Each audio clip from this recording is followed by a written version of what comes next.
इच्छा, आशा, अपेक्षा, आकांक्षा, यही सब मानव समाज के चालक होते नहीं। यदि कोई आपसे पूछे कि आप कौन, तो आपका उत्तर क्या होगा? विचार कीजिए।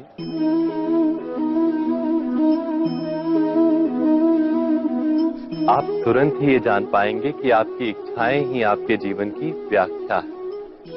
कुछ पाने से मिली सफलता, कुछ ना पाने से मिली निष्फलता ही आपका परिचय।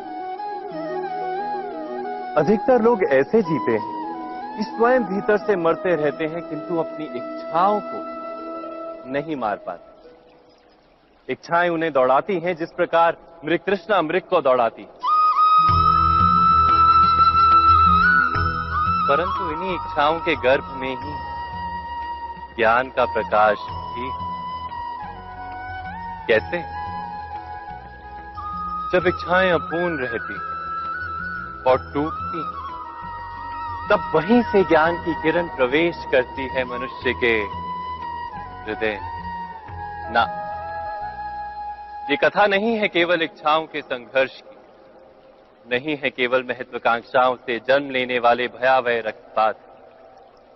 ये कथा है इच्छाओं के गर्भ से उदित होते हुए ज्ञान की। मैं वासुदेव कृष्ण आप सभी को निमंत्रण देता हूं इस यात्रा पे चलने का, जो जीवन का मर्म सिखाएगी, मनुष्य का धर्म सिखाएगी, कीचड़ से उठकर कमल बनने का कर्म सिखाएगी। और इस यात्रा का नाम है महाभारत।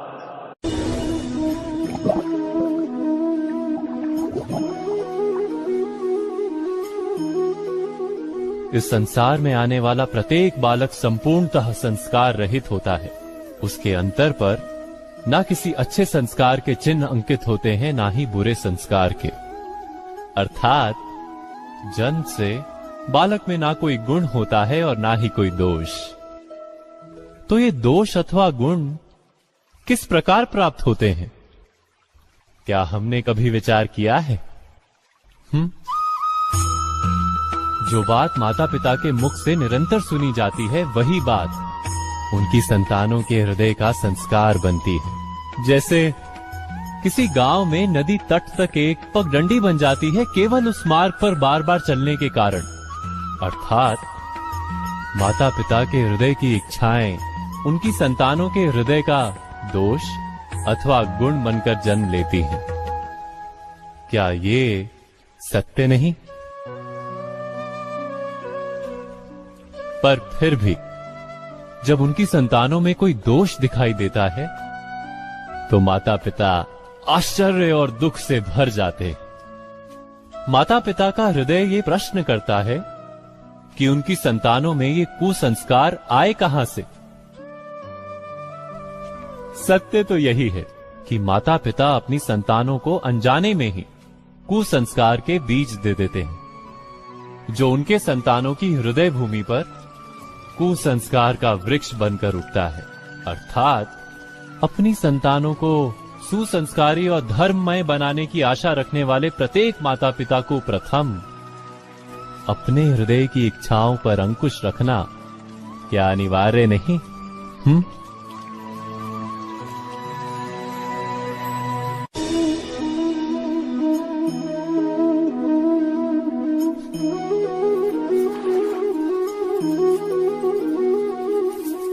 पिता सदा ही अपने संतान के सुख की कामना करते हैं, उनके भविष्य की चिंता करते रहते हैं। इसी कारणवश सदा ही अपने संतानों के भविष्य का मार्ग स्वयं निश्चित करने का प्रयत्न करते रहते हैं। जिस मार्ग पर पिता स्वयं चला है, जिस मार्ग के कंकर पत्थर को स्वयं देखा है, मार्ग की छाया, मार्ग की धूप को स्वयं जाना है, उसी मार्ग पर उसका पुत्र भी चले, यही इच्छा रहती है हर पिता की। निस्संदेह उत्तम भावना है ये। किंतु 3 प्रश्नों के ऊपर विचार करना हम भूल ही जाते। कौन से प्रश्न? प्रथम प्रश्न, क्या समय के साथ प्रत्येक मार्ग बदल नहीं जाते? क्या समय सदा ही नई चुनौतियों को लेकर नहीं आता? तो फिर बीते हुए समय के अनुभव नई पीढ़ी को किस प्रकार लाभ दे सकते हैं? दूसरा प्रश्न, क्या प्रत्येक संतान अपने माता पिता की छवि होता है? हाँ, संतानों को संस्कार तो अवश्य माता पिता देते हैं, किंतु भीतर की क्षमता तो ईश्वर देते हैं। तो जिस मार्ग पर पिता को सफलता मिली है, विश्वास है कि उसी मार्ग पर उसकी संतानों को भी सफलता और सुख प्राप्त होगा। तीसरा प्रश्न, क्या जीवन के संघर्ष और चुनौतियां लाभकारी नहीं होती? क्या प्रत्येक नया प्रश्न एक नए उत्तर का द्वार नहीं खोलता? तो फिर संतानों को नए नए प्रश्नों, संघर्षों और चुनौतियों से दूर रखना, ये उनके लिए लाभ करना कहलाएगा या हानि पहुंचाना? अर्थात जिस प्रकार संतान के भविष्य का निर्माण करने के बदले उसके चरित्र का निर्माण करना श्रेष्ठ है, वैसे ही संतानों के जीवन का मार्ग निश्चित करने के बदले उन्हें नए संघर्षों के साथ जूझने के लिए मनोबल व ज्ञान देना अधिक लाभदायक नहीं होगा? स्वयं विचार कीजिए।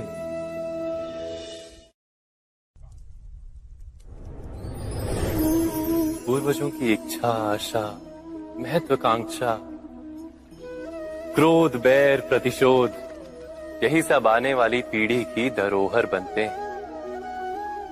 माता पिता अपनी संतानों को देना तो चाहते हैं समस्त विश्व का सुख, पर देते हैं अपनी पीड़ाओं की संपत्ति।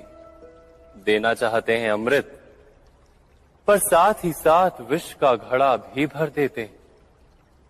आप विचार कीजिए, आपने अपनी संतानों को क्या दिया आज तक? अवश्य प्रेम, ज्ञान, संपत्ति आदि दिए, पर क्या साथ ही साथ उनके मन को मैल से भर देने वाले पूर्व ग्रह नहीं दिए? अच्छे बुरे की पूर्व निर्धारित व्याख्याएं नहीं दी? व्यक्ति का व्यक्ति के साथ, समाजों का समाजों के साथ, राष्ट्र का राष्ट्र के साथ संघर्ष क्या इन्हीं पूर्व ग्रहों से निर्मित नहीं होते? हत्या, मृत्यु, रक्तपात क्या इन्हीं पूर्व ग्रहों से नहीं जन्मते? अर्थात माता पिता अपनी संतानों को जन्म के साथ मृत्यु का दान भी देते हैं।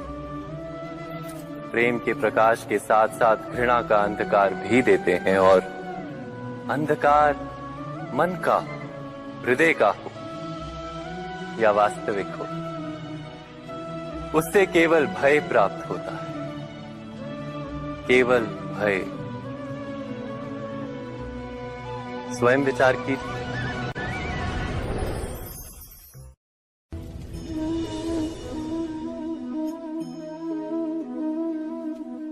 मनुष्य का स्वभाव है कि वो स्वयं को, अपने परिवार को, अपनी संतानों को अधिकतम सुख प्राप्त हो ऐसी इच्छा रखता है।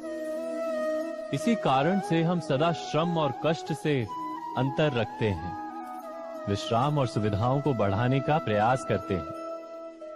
स्वयं अपने जीवन का विचार कीजिए, क्या ये सत्य नहीं कि हम अपनी संतानों के लिए सदा ही विश्राम और सुविधा का आयोजन करते हैं? पर क्या कभी सोचा है केवल विश्राम से क्या लाभ प्राप्त होता है? केवल सुख और सुविधा जिन्हें प्राप्त हो, उनका जीवन कैसा होता है? शरीर जब श्रम करता है तो अधिक स्वस्थ बनता है। बुद्धि भी जब कठिन चुनौतियों का सामना करती है तो अधिक तेजस्वी बनती है। ये हम सबका अनुभव है, पर हम शायद ये भूल जाते हैं कि मन और आत्मा को जब कठिनाइयां प्राप्त होती हैं, तब वे भी अधिक बलवान होती हैं।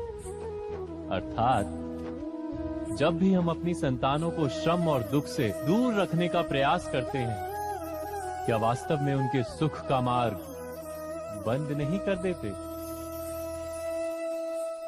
स्वयं विचार कीजिए।